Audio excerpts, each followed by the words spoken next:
Hello दोस्तों, welcome to simplified maths. દોસ્તો આપણે નવું ચેપ્ટર ચાલુ કર્યું છે લાસ્ટ લેક્ચરમાં, રેખાઓ ચેપ્ટર 10। બરાબર, હવે એને આપણે યામ ભૂમિતિમાં સમાવેશ થાય છે। લાસ્ટ ટાઈમ આપણે વાત કરેલી કે યામ ભૂમિતિ એટલે શું હતું, તો કે બીજગણિત અને ભૂમિતિનો સમન્વય। આવું આપણે છેલ્લા લેક્ચરમાં જોયું છે, યાદ છે ને દોસ્તો? અને આપણે લાસ્ટ લેક્ચરમાં એકચ્યુઅલી નવો ટૉપિક કશો સ્ટાર્ટ નહોતો કર્યો, પણ આપણે શું કરેલું હતું, રિવિઝન। મતલબ કે જે તમે ધોરણ 10માં ભણ્યા હતા એ બધું આપણું રિવાઇઝ કરેલું, કારણ કે એની જરૂર અત્યારે તમારે 11મા ધોરણમાં પડે છે, એટલા માટે। બરાબર છે। હવે આપણે આગળ વધીએ તો જે આપણું રિવિઝન કરેલું ને દોસ્તો, હવે એ રિવિઝનમાંથી જ હું એક ટૉપિક તમને એક્સ્ટ્રા આપી દઉં છું જે ટેક્સ્ટબુકમાં નથી અને રિવિઝનમાં એકચ્યુઅલી ના ગણાય, એ નવું જ છે। પણ આપણું જે વિભાજન સૂત્ર જે છે, વિભાજન સૂત્ર હતું ને MN વાળું, ઓકે, એને હું ફરીવાર લખું છું અને એને અલગ રીતે લખીએ છીએ, કારણ કે એનો ઉપયોગ છે ને એ આવે છે સારો એવો। વિભાજન સૂત્ર જે છે એ વિભાજન સૂત્રમાં સૌથી પહેલાં યાદ રાખવાની વસ્તુ છે કે રેખાખંડ AB હોય ને તો રેખાખંડનું વિભાજન બે રીતે થાય। આ બધું ટેક્સ્ટબુકમાં તમે હમણાં શરૂઆતમાં નહીં જોવા મળે। રેખાખંડનું વિભાજન કેટલી રીતે થાય? બે રીતે। 10મા ધોરણમાં આવું કશું નહોતું હો, ખાસ યાદ રાખજો, બે રીતે થાય। એમાંથી એક છે એને અંતઃવિભાજન કહેવાય છે, અંતઃવિભાજન, અને બીજું છે એને બાહ્ય વિભાજન કહેવાય। અંતઃવિભાજન અને બાહ્ય વિભાજન, ઓકે, રાઈટ। હવે આ વસ્તુ છે એ ખાસ સમજજો દોસ્તો। પછી જે ચેપ્ટરમાં ટૉપિક શરૂ થાય છે ને, રેખાનો ઢાળ કરીને ટૉપિક છે, તો એ હું પછી લઈશ। એની પહેલાં હું આ વિભાજન સૂત્ર ઉપરથીની એક ટૉપિક છે થિયરી, એ હું પહેલાં લઉં છું, ઓકે। અને કદાચ તમને ટેક્સ્ટબુકમાં ના દેખાય તો એવું ના વિચારશો કે આ કામનું નથી। આ ખૂબ જ કામની વસ્તુ છે 12મા ધોરણમાં, કોલેજમાં, 12મામાં તો બહુ જ કામ લાગશે, ઓકે। એટલે એવું ના વિચારતા કે ભાઈ આ મને MN વાળું આવડે છે, mx2 + nx1/m+n એટલે ચાલી જશે, એવું નથી। ત્યાં તમારે 10મા ધોરણમાં બાહ્ય વિભાજન, અંતઃવિભાજન એવો શબ્દ જ નહોતો। એટલે એકચ્યુઅલમાં રેખાખંડનું વિભાજન બે રીતે થાય છે, અંતઃવિભાજન, બાહ્ય વિભાજન, ઓકે, બરાબર છે। તો હવે તમે જોજો કે એમાં સૌથી પહેલું, સોરી એક કોલ આવ્યો છે એટલે જસ્ટ હોલ્ડ ઓન, ઓકે। તો હવે પહેલો ટૉપિક જે છે આમાં એ છે અંતઃવિભાજન, ઓકે, અંતઃવિભાજન। અંતઃવિભાજન કોનું? રેખાખંડનું છે, હો, બરાબર। હવે આપણે એકચ્યુઅલી પહેલાં દોરવાની તો રેખા, પણ એમાં બે ટપકા કરી અને રેખાખંડ લેવાનો। એટલે આ આપણે સપોઝ આ રેખા દોરી અને એમાં અહીંયા એક બિંદુ લીધું A અને અહીંયા બીજું બિંદુ લીધું B, બરાબર। તો એ x1 y1 અને B x2 y2, બરાબર। અંતઃવિભાજનનો મતલબ એવો કે રેખાખંડ ABની વચ્ચે કોઈ બિંદુ હોય, એટલે રેખાખંડના બે ભાગ થયા તો અંતઃવિભાજન એટલે વચ્ચેથી બે ભાગ થયા। એટલે અહીંયા એક બિંદુ હું P લઉં, બરાબર, તો એ Pના યામ સપોઝ આપણે XY ગણો, તો અહીં જે બિંદુ P છે એ રેખાખંડ ABનું અંતઃવિભાજન કરે છે, એમ કહેવાય, બરાબર। અને એમાં તમે જુઓ કે P વચ્ચે છે, એનો મતલબ શું થયો? આપણે ભૂમિતિની ભાષામાં કહો તો A', P', B, આવું બોલીએ કે નહીં? A', P', B, મતલબ P વચ્ચે છે, બરાબર। તો P belongs to Rekha AB માટે જો A', P', B હોય, શું હોય? A', P', B હોય, તો બિંદુ પી ઓકે એ રેખાખંડ એ બીનું, હવે એક બહુ જ અગત્યનો શબ્દ પ્રયોગ આવે છે અહીંયા, રેખાખંડ એ બીનું એ તરફથી, રેખાખંડ એ બીનું એ તરફથી અંતઃ વિભાજન કરે, એ તરફથી એટલે અહીંયાથી એ તરફથી. અને એક ગુણોત્તર છે, એ ગુણોત્તરને શું ગુણોત્તર કહેવાય એ પણ તમને કહી દઉં. એ ગુણોત્તર છે ને એ એપી અપોન પીબી અથવા તો એપી જેમ પીબી, એપી જેમ પીબી આ ગુણોત્તર છે. ગુણોત્તરમાં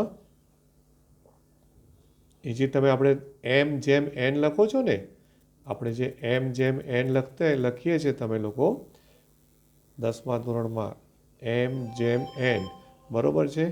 ઓકે, તો એને તમારે એમ જેમ એન છે એને આપણે વ્યાપક રીતે શું કીધું છે, એપી જેમ પીબી. એપી જેમ પીબી ગુણોત્તરમાં અંતઃ વિભાજન કરે છે, અંતઃ વિભાજન કરે છે તેમ કહેવાય.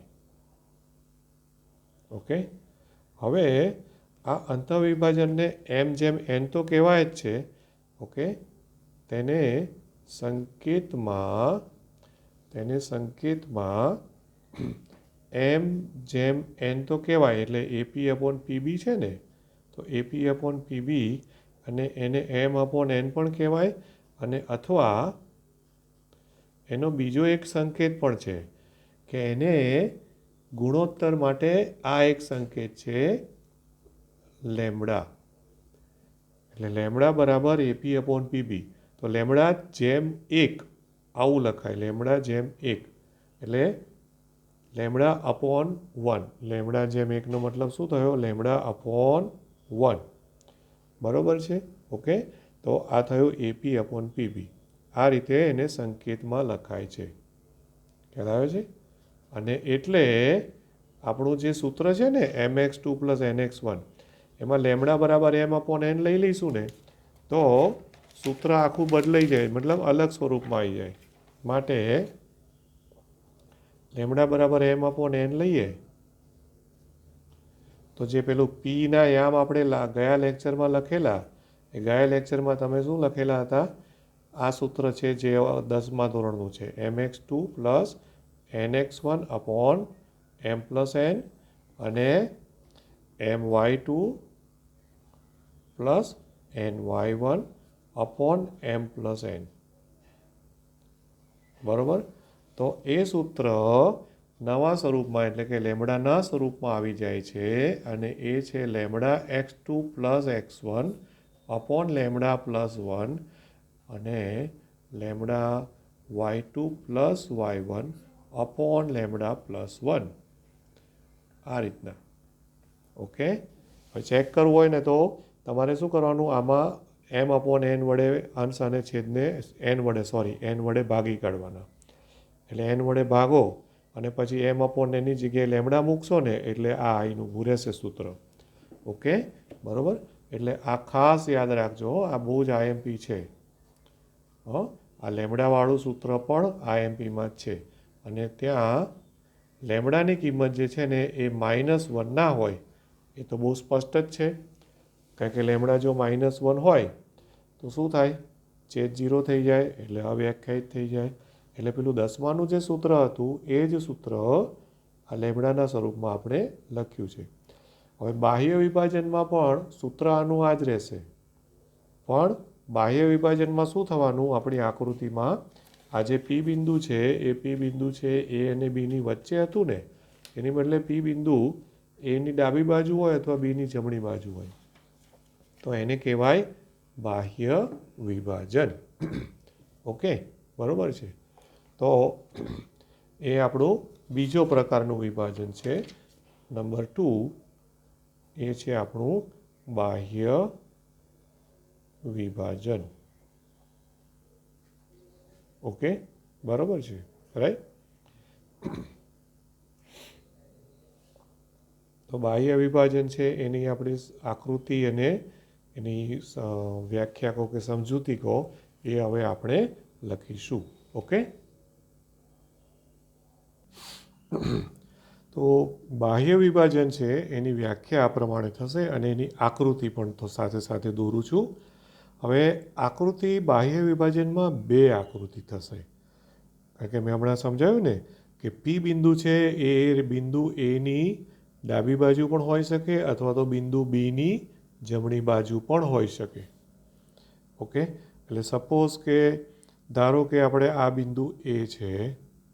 ઓકે, માની લો કે આ બિંદુ એ છે અને આ બી છે અને પી બિંદુ આ બાજુ છે. અથવા બીજી આકૃતિ શું થાય, બીજી આકૃતિ દોરીએ તો બીજી આકૃતિ જે છે એમાં આ પી બિંદુ જે એની ડાબી બાજુ લીધું છે એની બદલે આપણે એને બીની જમણી બાજુ પણ લઈ શકીએ. બરાબર, એટલે એમાં આ રીતે બિંદુ હોય, સપોઝ કે આ ધારો કે આ એ છે, આ બિંદુ બી છે, તો પી બિંદુ આ બાજુ હોઈ શકે. ઓકે, તો આ બેમાંથી કોઈ પણ એક શક્યતા હોઈ શકે. બરાબર, આ અથવા આ બંનેમાંથી કંઈ પણ હોઈ શકે. તો વ્યાખ્યા મારે લખવી હોય તો વ્યાખ્યામાં શું લખાય કે ભાઈ બિંદુ પી બિલોંગ્સ ટુ રેખા એ બી. પી બિંદુ છે રેખા એ બી પરનું બિંદુ છે. બિંદુ એવું હોય અથવા તો એવું મળે કે જેથી આમાં શું છે, પી ડેશ એ ડેશ બી થાય અને અથવા એટલે કે ઓર એ ડેશ બી ડેશ બી. જો આવું થાય તો એવું કહેવાય છે કે બિંદુ પી એ રેખાખંડ એ બીનું, બિંદુ પી જે છે એ રેખાખંડ એ બીનું એ તરફથી, જો આ શબ્દ અગત્યનો છે લાસ્ટમાં, આમાં શું એ તરફથી બોલો ને તો એ તરફથી વાળો ભાગ હોય અંશમાં આવે, એટલે એપી અંશમાં આવે અને પીબી છેદમાં આવે. અને જો હું બી તરફથી બોલું તો બી તરફનો ભાગ હોય અંશમાં આવે અને બીજો ભાગ છેદમાં આવે. એ રીતે બે ભાગ લખવાના. એટલે એ તરફથી લખો એનું બહુ અગત્યતા છે. એટલે એ તરફથી, ઓકે, અને ગુણોત્તરનો સંકેત તો લેમડા અથવા એમ અપોન એન અને ગુણોત્તર તો એપી અપોન પીબી જ લખવાનો. બરાબર છે, આટલો ગુણોત્તર થાય. તો હવે કન્ફ્યુઝન એ થાય ફ્રેન્ડ્સ કે એપી અપોન પીબી ગુણોત્તર મને આપ્યો હોય, ધારો કે 2:3, તો મને ખબર કેમ નહીં પડે કે આ બાહ્ય વિભાજન છે? તો એના માટે યાદ રાખજો કે અંતઃવિભાજન જે હતું ને ઉપર, એમાં લેમડાનું મૂલ્ય છે ને એ હંમેશા ધન આવે. કેવું આવે? ધન. અને બાહ્ય વિભાજનમાં જે ગુણોત્તર હોય ને એ ગુણોત્તરને આગળ માઇનસ હોય. એટલે માઇનસ નિશાની એ માત્ર દિશા સૂચક છે. એટલે હું એમ કહું કે 2:3 તો એ અંતઃવિભાજન છે અને -2:3 તો એ બાહ્ય વિભાજન છે. આ ક્લિયર? બરાબર કે નહીં? એટલે માઇનસ નિશાની જે છે એ શું સૂચવશે તમને? કે બાહ્ય વિભાજન છે. બરાબર છે? ઓકે, તો એ તરફથી કયા ગુણોત્તરમાં લેમડા અથવા લેમડા અપોન 1, જેને એપી અપોન પીબી જ કહેવાનું, માઇનસ એ બાહ્ય વિભાજન સૂચવે છે. આટલા ગુણોત્તરમાં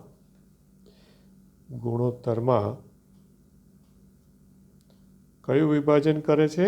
બાહ્ય વિભાજન. બાહ્ય વિભાજન કરે છે. ઓકે, આવું કહેવાય છે. ખ્યાલ આવે ને? હવે આ બાહ્ય વિભાજનની વ્યાખ્યા થઈ, અંતઃવિભાજનની વ્યાખ્યા થઈ. હવે એક ખૂબ જ અગત્યની નોંધ લખવાની છે. ઓકે, વેરી ઇમ્પોર્ટન્ટ નોંધ.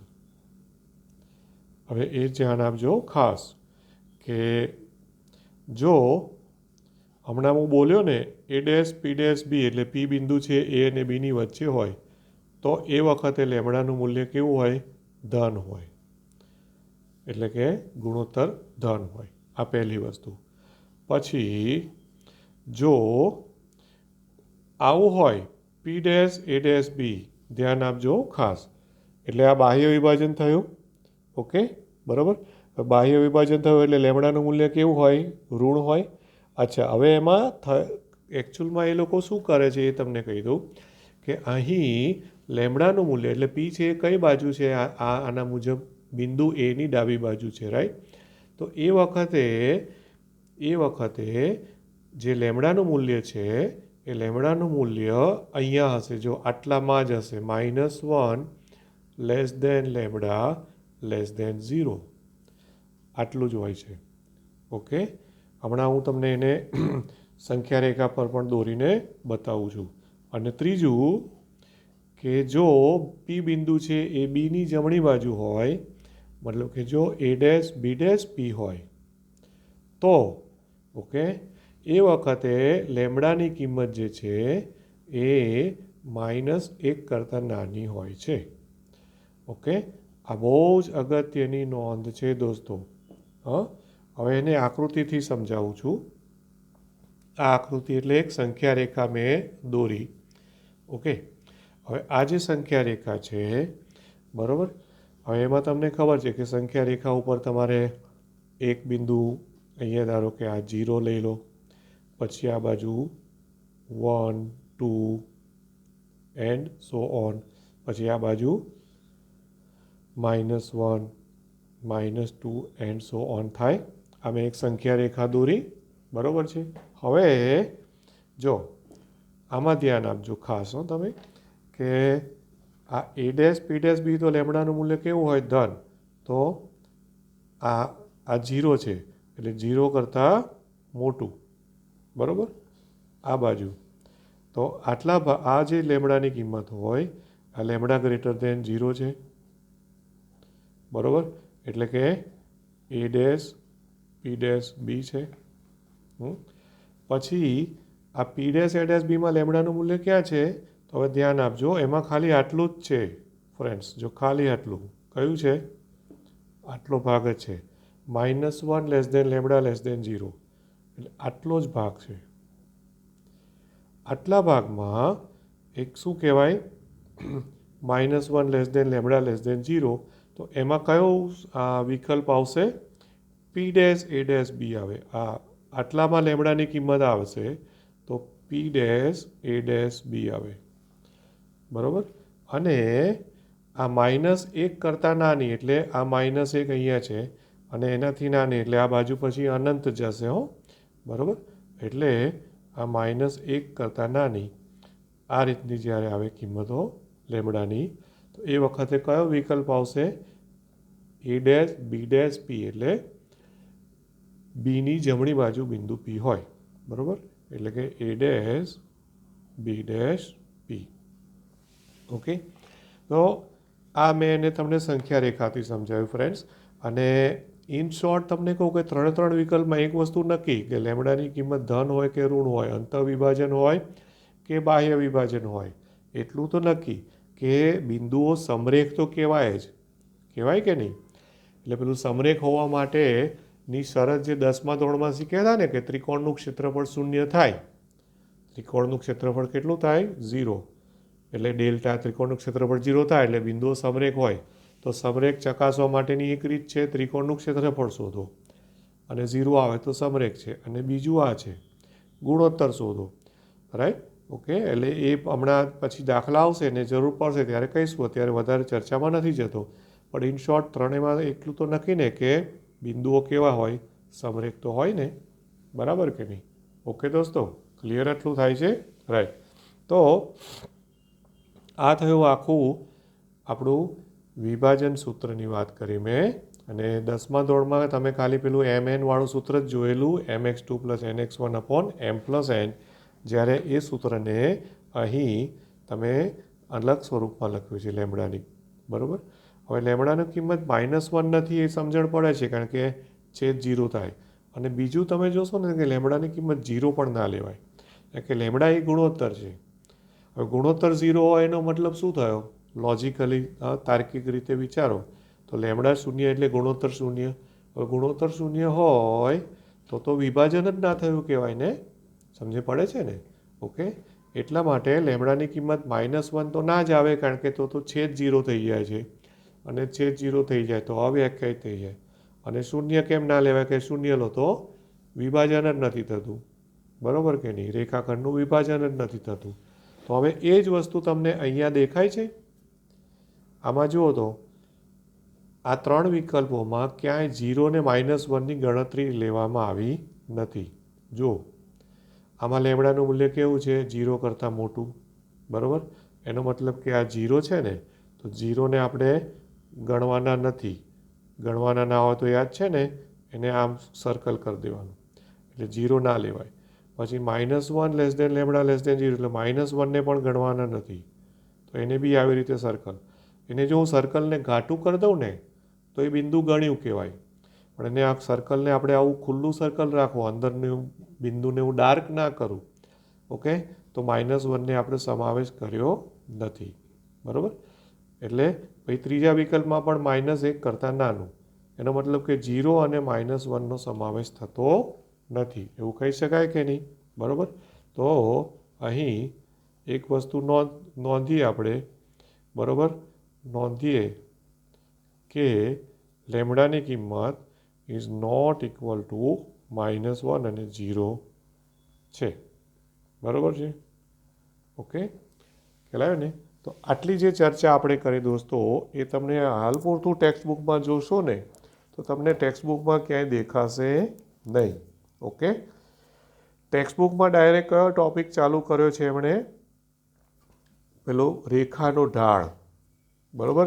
એ સીધો ટોપિક શરૂ કર્યો છે, બરાબર. પણ મેં શું કર્યું છે કે આપણે એ રેખાનો ઢાળ ટોપિક લઈએ ને, એ રેખા ઢાળની પહેલાં મેં તમને આ આપી દીધું છે વિભાજન સૂત્ર, અને એની થોડી ડિટેલમાં સમજૂતી આપી દીધી છે, બરાબર. જે આપણે અગાઉ હતું, મતલબ કે 10મામાં ભણ્યા નથી દોસ્તો, રાઈટ. એટલે કદાચ તમને ટેક્સ્ટબુકમાં ક્યાંય ના દેખાય, ફરીને કહું છું, તો એવું ના વિચારશો કે ભાઈ હા ચલો, કદાચ અત્યારે તમને લાગે કે ભાઈ ક્યાંય દાખલામાં તો ઉપયોગ આવે નહીં, પણ જ્યારે તમે 12મામાં અને JEEમાં જશો ને એક્ઝામ આપવા કે કોલેજમાં, ત્યારે યાદ આવશે કે હા સરે સારું તો આ ભણાયું, આવું તો ક્યાંય આવ્યું જ નહોતું, ત્યારે કામ લાગશે. એટલા માટે આ મેં થોડું, નહીં તો ઈચ્છા એવી રીતે કે રેખાના ઢાળથી સ્ટાર્ટ કરું, પણ પછી મને થયું કે ચલો આ એક એક્સ્ટ્રા ટોપિક તરીકે લઈ લઉં, અને પછી આપણે રેખાનો ઢાળ જે છે એ નેક્સ્ટ લેક્ચરમાં લઈ શકીશું, બરાબર ને? ઓકે, તો આજે આપણે અહીંયા સુધી રાખીએ છીએ, અને નેક્સ્ટ લેક્ચરમાં આપણે રેખાના ઢાળથી, મતલબ કે ચેપ્ટરની રિયલ શરૂઆત જે છે ચોપડી પ્રમાણે, એ આપણે કરીશું, ઓકે. ત્યાં સુધી good bye, have a nice day.